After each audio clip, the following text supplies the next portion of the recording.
mga kababayan, ma'am sir, this is Jam the Philippine Channel ng inyong lingkod. So today is January 14, 2026 at tayo ngayon ay pupunta dyan sa may Abad Santos Street, corner ng Tuason Street, Barangay 46, Abad sa corner ng Barangay 46 sa Tondo, Manila. At dadalhin po natin sa UST Hospital Doctors Clinic sa may Lacson Avenue, Barangay 470, Sampaloc, Manila po yan. Okay, so magbabalik po tayo mamayang unti po pag nakuha na po natin sila. Disclaimer lamang po ang content po natin ay kalsada at hindi ang passenger. Kaya nga naman, sakasakali man po na may marinig kayo mga pangalan ng lugar, pangalan ng tao, pangalan ng organizations, government o private man yan,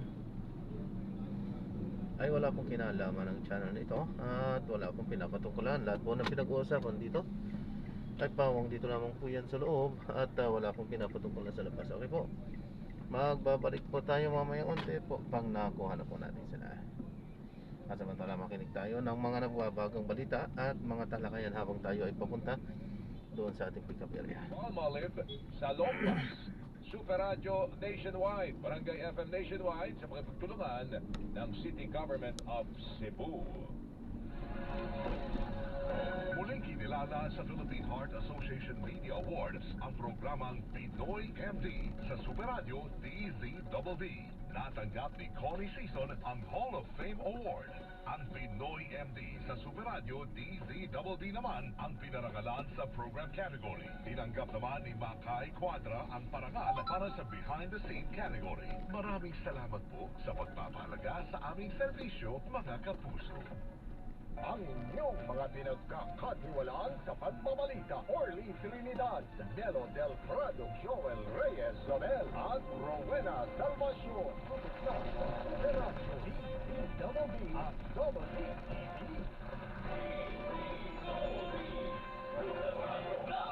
Super Balita sa Umaga, Nationwide.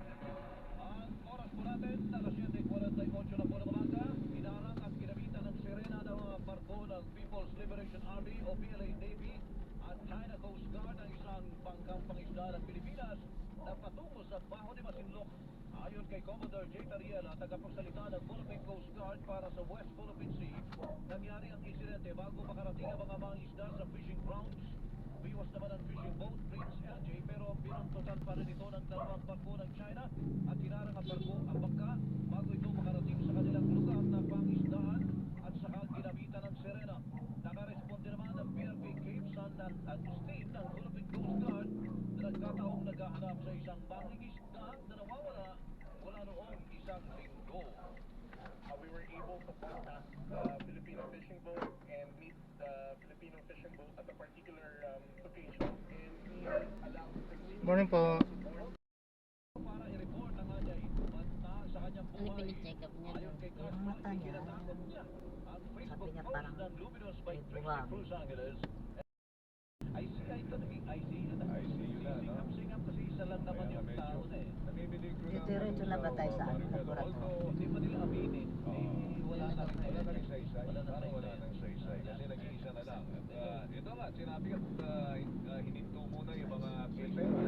Oo. Dahil nga, iisa na lang po ang commissioner, mga kapuso. No? Walang silbi na. Parang wala ang silbi. Pero di ba, napabalita nga at paniniwalaan natin si Senador Ivy Marcos, sabi niya, librado ang mga tao. Punta na yan doon sa amin. Pero, sabi naman pala siya, wala pang announcement ng presidente ng municipality na yan. Hindi na Wala kailangan, pang desisyon. hindi naman na kailangan ng announcement eh. Kasi Kitang-kita na. virtually, yan ang nangyayari. Yun na nga. Yan ang nangyayari. Parang wala nang silbi.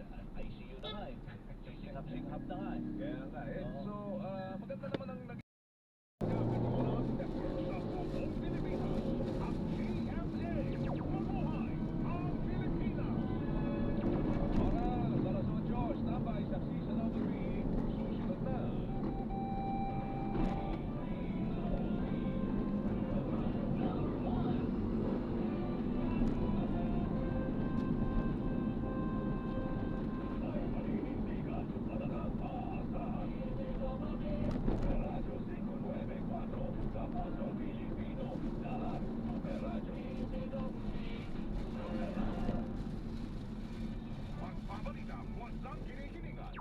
Walang pinoprotektahan. Walang kasinungalingan. Serbisyo. Totoo lamang. Hindi pa Ayos, ginawang parda. Superadyo. DZBB. Prime time. Alas 6 hanggang alas 7 ng umaga. Walang humpay na pagbabalita at pag-himay sa issue. Pero temprano sa Superadyo. DZBB. Alas 7 hanggang alas 8 ng umaga. Ransya na naman sa pagbabalita ang tambalan Joel Reyes Abel at Melo Delprado sa Super Balita sa Umaga. Nationwide. Alas 8 hanggang alas 9 ng umaga. Malalibang pagtalakay sa init na balita. Hatid ni na Rowena Salvacion at Joel Reyes Abel sa Saksi sa Double B. At alas 9 hanggang alas 10 ng umaga. Hindi pa aawat ang tambalang Arnold Clavio at Connie Season sa pagtalakay sa mga isyu ng bayan. Sa one-on-one, walang personalan. Superadyo, DZBB, Prime Time. Pagbabalita, walang kinikilingan, walang pinoprotektahan, walang kasin... Galing ng sinasabi, ano? Ano ang mga pagkain? Mura. Pagdating mo doon, pag pinag-pero mo, milyonaryo ka agad. Masarap din. Tama, masarap yung food. Yung iba napunta na Vietnam para lang sa kape. Pwede bang kumain doon sa malaking kamay? Hindi, ano yun eh, yung malaking kamay. Malapit yun sa tanang. Alam mo tama na yung pwede. Dapat ano yun, daan yun o ano? Hindi, para siyang, bridge. Para siyang paikot ka gano'n. Pag pinapumunta doon sa kamay. Oo, so it's a roundabout. Yan. Na ano, yung egg coffee gusto ko yan. Sarap. Pero yung kape na ng itlog.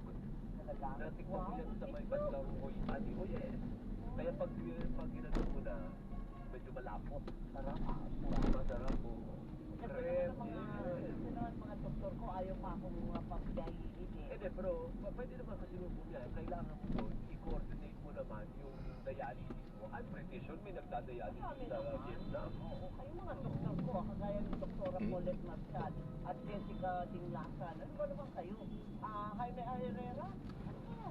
Sabi namin ni Georgia, tuloy ni Red, ano niya, eh mas mura pa. Ay, dako natin yung Pilipinas, ha? Mas mura pa pumunta ng Hong Kong sa totoo lang kaysa pumunta ka ng Bataan. Talaga ba? Ay, maganda naman. Pero sila papuntang Bataan. Yung Palawan. Palawan, eh, maganda. Pero ganda po ang usapan. Eh, maganda po ang Pilipinas. Ang maganda ng beach natin, ang maganda ng nature natin. Maganda naman talaga. Saka hindi lang napopromote ng tama. Ako na lang picturean nyo. Sabi niyo ako sa mga, ano yung malaking mata? Partir. Ang tanong, ba't ikaw ang pipicturan? Hindi ikaw, hindi ka dapat kasali. Gusto ko lang. Ang kasali dapat, yung attraction, hindi ikaw. At ako dito, ang aking urging dito, pagbaba pa lang ng aeroplano, pagbaba pa lang ng airport, kukunin mo ang mga bagahe mo. Doon na makikita.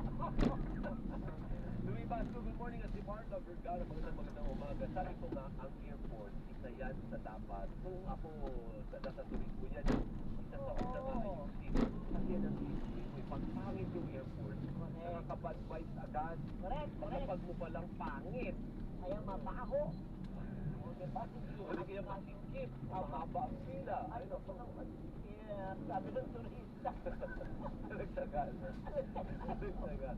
Alagaan po natin yung turismo natin kasi isa yan sa pwedeng magdala ng kita sa gobyerno. Totoo naman. May pera sa turismo ba yan? At ang daming trabaho. Ang daming bansa na yun ang ginagamit nila.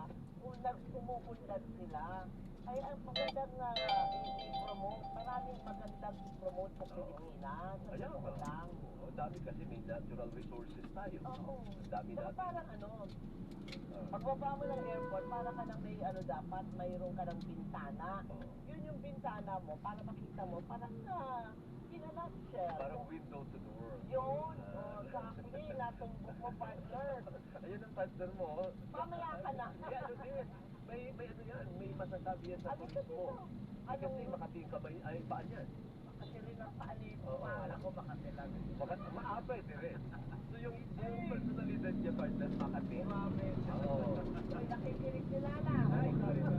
Makati pa sa higan yan. Oo. At Makati pa sa gabi. Grabe. Sabi ko si partner. Tumayo na yung mga. makalipas ang gabi, lalo na sa gabi. Ayun yung mga bata. Ayun yung pagsasabi namin. Kasi nga mga bata. Pero siyempre, ang ikaw nagliliwaliw ka kasi kailangan naman, di ba? Tama ba yung mas mura pa na pumunta ng ibang bansa kaysa dito sa atin may lang spot na ang mahal kung tama. Champion, dapat po sa inyo. Values muna po ang tinuturo. Discipline. Kumain po na tama sa oras, kumalang po sa mga matatanda, tumawid po sa mga tamang tawiran, manahimik kapag nasa gitna ako ng mga tao. Lumabas sa Japan, pagka nagsalita ka sa elevator, titignan ka ng mga tao. Kasi hindi nila ugali. Ugali yun, di ba? Saka doon ang mga bata, Joel, pag tumawid pedestrian lane, pedestrian lane, Pedestrian na kung lane. tutuusin, karapatan nila yon bilang pedestrian. Pero pag huminto ang sasakyan at nakadaan ng mga bata, mga chikiting ito, they bow. Nagbabaw sila na gano'n kasi pasasalamat na binigyan sila ng chance makatawid ng ligtaan. Manahimik ka kapag nasa gitna ka ng mga tao. Mind your own business. Di ba? Yan ang parating tinuturo sa kanila. Huwag magsisinungaling. Pangalagaan ng karangalan. Pagka natungisa ng karangalan doon rin sa Japan, dahil sobrang halaga ng dangal sa mga Hapon, napapangamatay. Harakiri. Harakiri. Ay mga naku, pag kapuso. nangyari sa atin yun, paano na? Mauubos ang mga masasamang tao. Sumunod sa panuntunan, etc. No? Kung hindi natin gagawin yan, Weng, sa tingin ko, parang wala tayong patutunguhan. Magiging vicious cycle lamang po ang korupsyon dito sa Pilipinas. Pero lang itudugtog dyan sa Sige maganda nga, mo sige sinabi nga, sige niya. nga. Pero lang nag-tag sa akin sa Twitter, si Leo Fule. Sabi niya ito galing kay Xi Jinping. Pero, regardless kung kanino naggaling ito, pero ang ganda-ganda ng quote. If you choose to hold public office, kung ikaw ay maglilingkod sa gobyerno, do not seek to get rich. Huwag kang magpayaman. If you want to get rich, do not hold public office. Kung gusto mo magpayaman, huwag kang magtrabaho sa gobyerno. Take up official post with a clean and pure mind and unwavering resolve.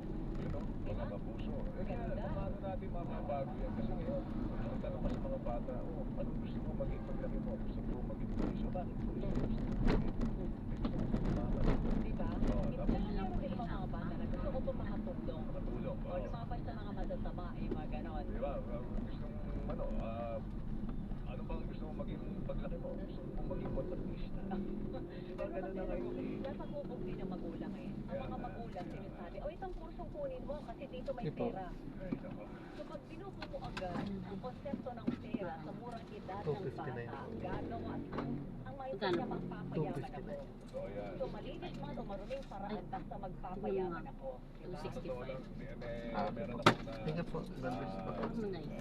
nasa Tut kasabay ng tulak data. Yan. Hindi pa siya automatic kasi. Sensya na.